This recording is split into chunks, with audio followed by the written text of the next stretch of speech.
A homeless black boy risked his life to save a powerful judge, expecting nothing in return. But when a racist crowd turned against him, demanding he be arrested for stepping out of place, the judge stood up, walked into the crowd, and said something that left everyone in tears. What she did next changed everything forever. The wind howled through the empty streets, rattling loose newspapers and whistling through the alleys like a ghost searching for a home. Beneath a flickering street lamp, a boy sat curled up against a brick wall, his arms wrapped around his knees for warmth. His clothes were thin, tattered, barely enough to shield him from the biting cold. His face, young but hardened by the cruelty of life, stared blankly at the pavement, as if hope had long abandoned him. His name was Malik.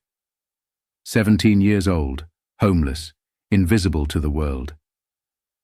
Malik had learned early that the streets showed no mercy. People avoided his gaze, clutching their purses tighter when he passed. Store owners shooed him away like a stray dog. He was used to hunger, to the gnawing emptiness in his stomach that never quite faded.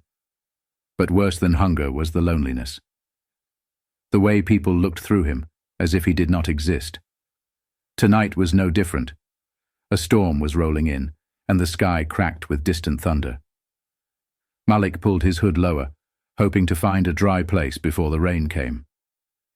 He was just about to move when he heard the screech of tires, a violent sound that cut through the night like a scream. Then came the crash.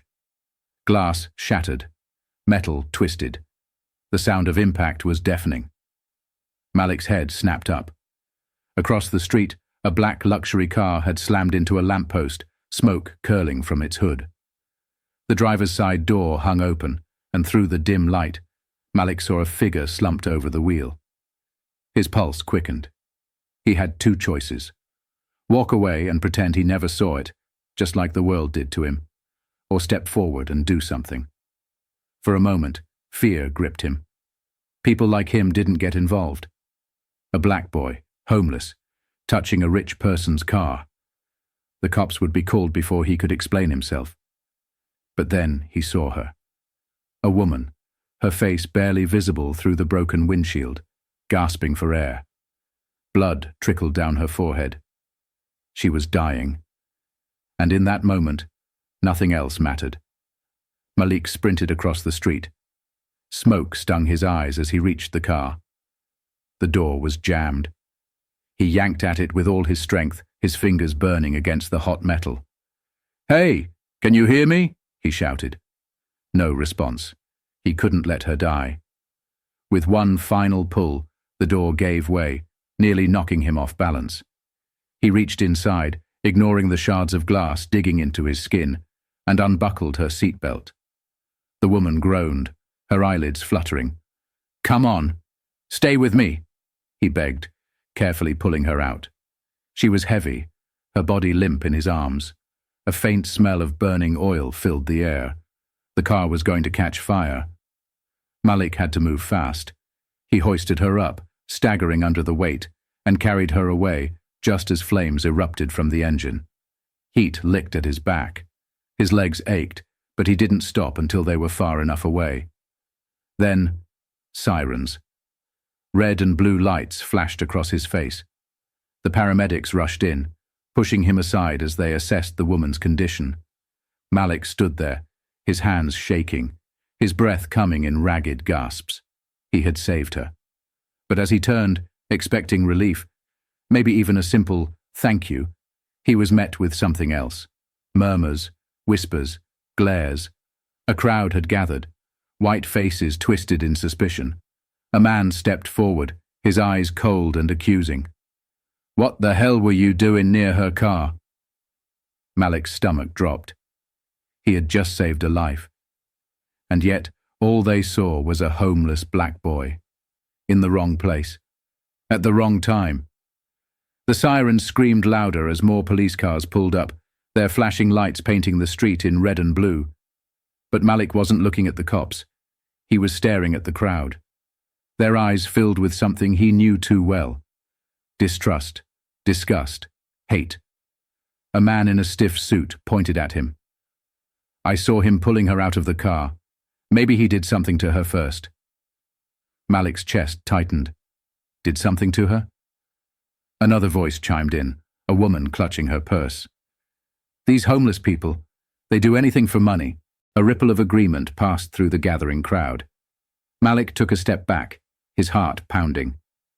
This wasn't happening. He had just risked his life to pull that woman, whoever she was, out of a burning car. And instead of gratitude, he was being accused. The first cop to step out was a burly man with a thick moustache. He scanned the situation, then locked eyes with Malik. That look. He had seen it before. The look that said, "You're guilty until proven innocent." "Step away from the woman," the officer commanded, his hand resting on his gun. Malik's hands shot up. I didn't do anything. She crashed. I just pulled her out before the fire. Back away." The officer's voice hardened. The tension in the air crackled like static. The onlookers whispered, their faces twisted in expectation. They weren't here for justice. They were waiting for a show. Malik could see it in their eyes. They wanted to see him tackled, handcuffed, dragged away. Because in their world, a homeless black boy didn't get to be a hero. He swallowed hard. If he ran, he'd look guilty. If he stayed, he'd be at their mercy. Then, a groan. The woman. The paramedics had been working on her, and now she was stirring. Her bloodied eyelids fluttered open as she struggled to sit up. A medic steadied her. "Ma'am, don't move too fast. You've been in an accident." Her dazed eyes drifted over the faces surrounding her, until they landed on Malik. For a moment she just stared. Then weakly she whispered, "Him." "Where is he?" The murmuring stopped. The officer stiffened. "Who?" Her voice was hoarse but clear. "The boy. He saved me." The crowd went silent. Malik's breath caught in his throat. He hadn't expected anyone to speak for him. The woman, her face still pale, smeared with blood, lifted a shaky hand and pointed, directly at him. "Him," she repeated, her voice gaining strength. "He pulled me out of the car. He saved my life." The energy in the crowd shifted. The certainty, the anger, it all wavered. People glanced at one another, unsure what to believe. The officer hesitated. His grip loosened on his holster. "Ma'am, are you sure?" Something flickered in her eyes. Fury. She forced herself upright, despite the medics trying to hold her down. "Are you questioning me?" The officer faltered. "No, ma'am, Then listen carefully." Her voice, though weak, was laced with steel. "That boy just risked his life to save mine. And if anyone dares lay a hand on him, you'll answer to me." A judge's voice. Malik didn't know who she was. But the shift in the crowd told him everything. The officer took a step back. The murmurs turned to gasps. And the people, who had been so ready to see him fall, were now watching in stunned silence as a powerful woman stood up for the boy they had already condemned. Malik's hands were still raised, but now, for the first time, he didn't feel invisible. And the judge, bruised, bleeding, but furious, wasn't done yet. She turned toward the crowd, and what she said next would leave every single one of them in tears. A hush fell over the street. The crowd, so eager just moments ago to see Malik in cuffs, now stood frozen, staring at the woman they had nearly watched die. She took a shaky breath, pressing a trembling hand against her side as if steadying herself. Blood still trickled down her forehead, mixing with the rain that had begun to drizzle. But despite her injuries, her voice carried power. She turned, her gaze sweeping across the faces around her. "You!" She pointed at the man who had first accused Malik. Her voice, though raw, cut through the silence like a blade. "You were ready to have him arrested, without knowing a damn thing." The man stiffened, his face paling. She shifted her gaze to the woman who had clutched her purse. "And you. You looked at this boy and saw a criminal, not a child, a boy. The woman opened her mouth, but no words came out. The judge exhaled sharply, then turned back to the officer. And you reached for your gun before you reached for the truth. The officer flinched. His fingers twitched at his belt. The air was thick, with shame, with tension, with something Malik had never seen from people like this before. Regret. Malik stood there, barely breathing. He had spent his whole life being ignored, overlooked, treated like he was nothing. And now, this woman, this powerful, bleeding woman, was fighting for him. She took a deep, unsteady breath. You all saw a young black boy standing next to an injured white woman, and without hesitation, you assumed the worst. She shook her head. Tell me, did any of you stop to think that maybe, just maybe, he was the only person who cared enough to help me? A single tear slipped down her cheek, though whether from pain or something deeper, Malik couldn't tell. The crowd remained silent. They had no answer. Then she turned to Malik. His heart hammered in his chest as her bloodshot eyes met his. What's your name? She asked. He swallowed. His throat felt dry. Malik, he managed. The judge gave a small, pained nod. Malik, she repeated, almost like she was memorizing it. Then her voice softened. I owe you my life. Malik felt something inside him crack, something he had spent years holding together. He wanted to tell her it was nothing, that he didn't do it for praise. But the lump in his throat made it impossible to speak. And then the judge did something no one expected. With slow, aching movements, she took his hand in hers. A white woman, a judge, in front of a crowd of her own people, holding the hand of a homeless black boy they had just condemned. A gasp rippled through the onlookers. A few shifted uncomfortably. Others looked away, ashamed. But she didn't let go. Instead, she raised their joined hands for everyone to see. This boy, she said, her voice clear despite the emotion threatening to break it, is more of a man than any of you here tonight. Malik's vision blurred. He never cried. Not in front of people. Not when he got jumped by older kids on the street. Not when he spent nights starving, shaking from the cold. But now, he couldn't stop the tears. And he wasn't the only one. One by one, the crowd crumbled. A man wiped at his eyes. A woman let out a small, choked sob. The officer who had nearly arrested Malik looked down at his hands, his face a mask of quiet shame. The judge's voice broke. How many more boys like him do we look at and see danger? How many more do we let the world chew up and spit out? No one answered, because now they were finally listening. And what she did next would change Malik's life forever. The drizzle turned into a steady rain, blurring the streetlights and soaking into Malik's torn hoodie. But he didn't feel the cold. He stood frozen, his hand still held in the judge's firm but trembling grip. For the first time in his life, someone was fighting for him. Not out of obligation, not out of pity, but because they saw him.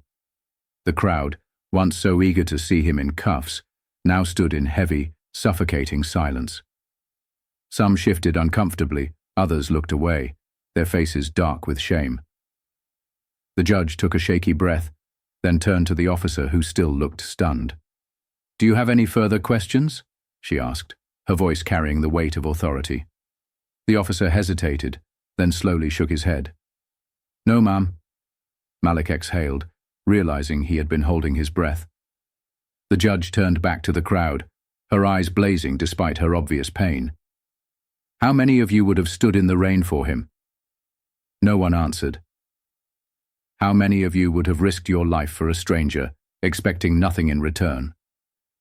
Her voice cracked, but she didn't falter. Because that's exactly what this boy did. Malik shifted, uncomfortable with the attention, but he couldn't look away. The judge turned back to him. Malik. He swallowed. Yes, ma'am. Her lips pressed together like she was holding back another wave of emotion. Then she said the words that made his knees weak. "Come with me." His breath hitched. What? I said, "Come with me." Her grip on his hand tightened. "You're not spending another night out here. Not if I have anything to say about it." The crowd gasped. The officer's eyes widened. "Judge Harper, are you saying—" "I know exactly what I'm saying," she interrupted, her voice like steel. "Judge Harper." The name hit Malik like a jolt of lightning. He had heard of her before, one of the most respected judges in the city. Fierce, unshakable, a woman whose rulings had shaped laws and changed lives. And now, she was looking at him with something he had never seen before. Not pity, determination. Malik's chest tightened. I don't understand." Her expression softened, but her voice stayed strong. "You saved my life, Malik. Now let me change yours." His body locked up. He wasn't used to kindness, real kindness. I don't need anything," he mumbled, looking down at his worn-out shoes. "I'm used to it out here. I don't want to be a burden." Judge Harper let out a sharp breath, shaking her head. "A burden?" She knelt down slightly, ignoring the way her injuries made her wince. "Look at me." Slowly, Malik lifted his eyes. "What this world did to you is not your fault," she said, her voice thick with emotion. "But I refuse to stand by and let it keep happening."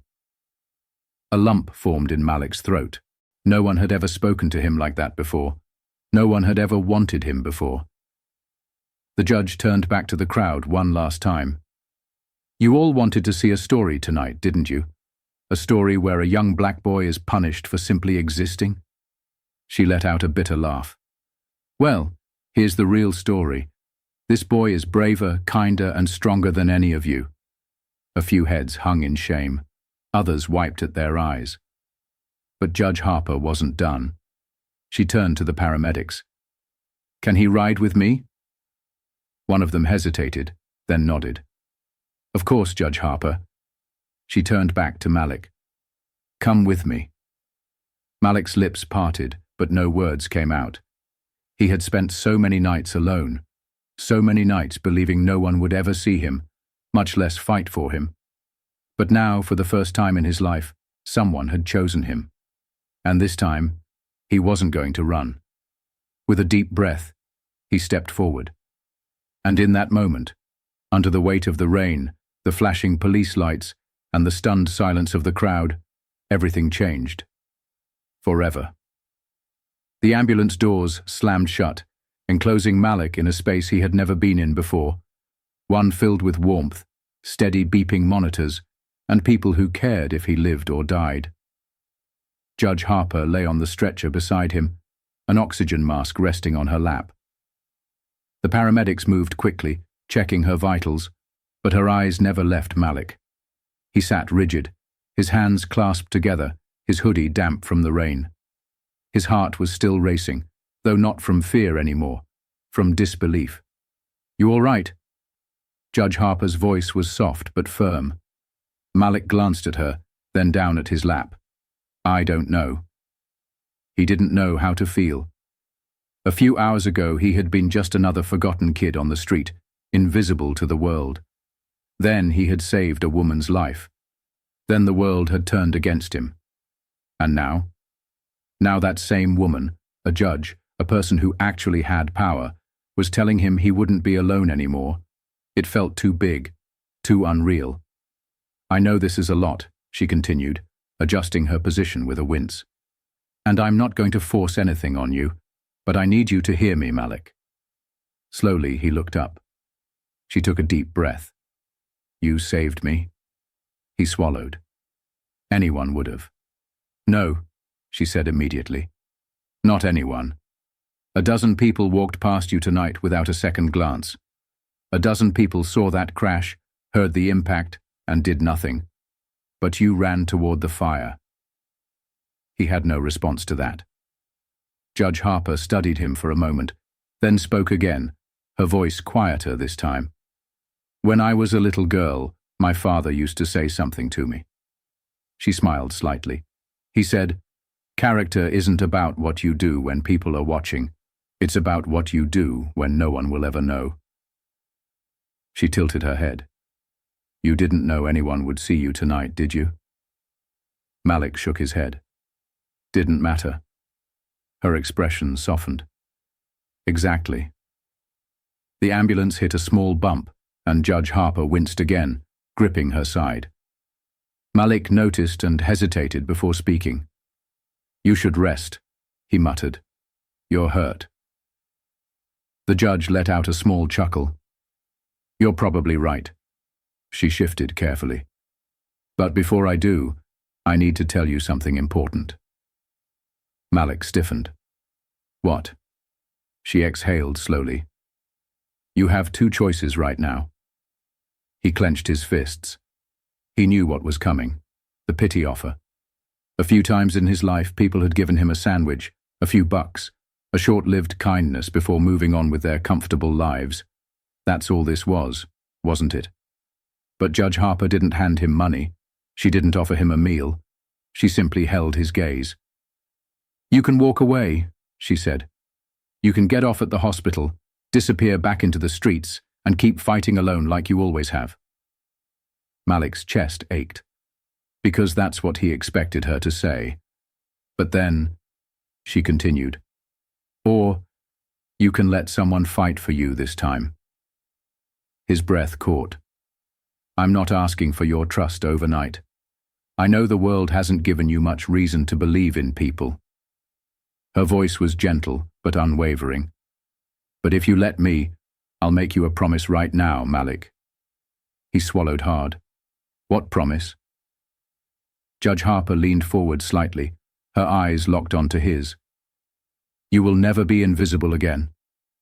Something inside him broke. Not in a painful way. Not like the cold nights, the empty stomach, the way people looked through him as if he didn't exist. This was different.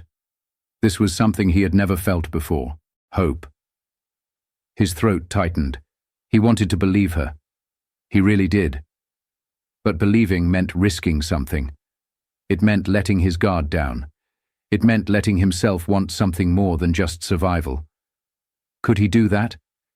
He looked at her, at the woman who had nearly died, at the woman who had risked everything to stand up for him in front of people who wanted to see him fall. She didn't have to do any of it, but she did. Malik took a shaky breath. Then, slowly, so slowly it almost hurt, he nodded. And for the first time in his life, someone smiled at him like he was worth something. The ambulance pulled into the hospital driveway. But Malik knew deep down, his journey was only just beginning. The ambulance doors swung open, and a gust of cold air rushed inside. The bright fluorescent lights of the hospital parking lot illuminated the rain-slick pavement, reflecting the red and blue flashes of the emergency vehicles. Malik hesitated. This was it. For years, his life had been a cycle of closed doors, of people walking past him like he wasn't even there. Every shelter he had tried was either full, dangerous, or temporary. Every cop who had stopped him had looked at him like he was the problem, rather than someone who had problems. But now, for the first time, someone had reached for him instead of pushing him away. Judge Harper. A paramedic helped her onto a gurney, carefully checking her vitals. Even as they wheeled her toward the hospital entrance, her eyes stayed on Malik. He stood at the edge of the ambulance, his feet frozen. What if this was just another false hope? What if she got patched up, went back to her life, and forgot about him? What if he was still alone in the end? His fists clenched. He had survived by keeping his expectations low. No trust, no disappointments. But then, Malik. Her voice cut through the storm in his head. Judge Harper was sitting up now, ignoring the protests of the medical staff, as she looked directly at him. Despite the blood on her temple, despite the exhaustion in her face, she was still fighting for him.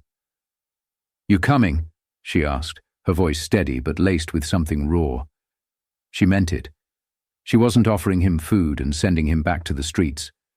She wasn't making empty promises like the charities that once told him he'd be taken care of, only for him to end up back under a bridge a week later. She was offering him something real, a way out, a new life. Malik's pulse pounded in his ears. You can walk away, or you can let someone fight for you this time. He took a deep breath, and then, slowly, he stepped forward. Judge Harper let out a breath that sounded almost like relief. A nurse held the hospital door open as Malik followed her inside. The warmth of the building wrapped around him instantly. It smelled like antiseptic and coffee, a mix of sterility and late-night exhaustion. Doctors and nurses rushed past, tending to other patients. But Malik was not invisible here. They saw him, and for the first time in years, he wasn't being asked to leave. The medical team guided Judge Harper toward a private room, but she didn't let go of his gaze. "Stay with me," she said softly. "Please." He nodded. The nurse led him to a chair beside her bed, where he sat awkwardly, unsure if he was supposed to be there. The silence stretched between them. Malik stared at his hands, his nails dirtied from years of living outside. He shouldn't be here. This place wasn't for kids like him. But then he felt it, a gentle touch on his wrist. He looked up. Judge Harper had reached for him. Not pulling, not forcing. Just a quiet gesture to remind him he wasn't alone. Malik swallowed hard. He had spent so long surviving, keeping people at a distance. But maybe, just maybe, he didn't have to anymore. And in that moment, as the rain continued to fall outside and the world carried on, something changed inside him. For the first time in his life, he allowed himself to believe that maybe, just maybe, he had finally found home.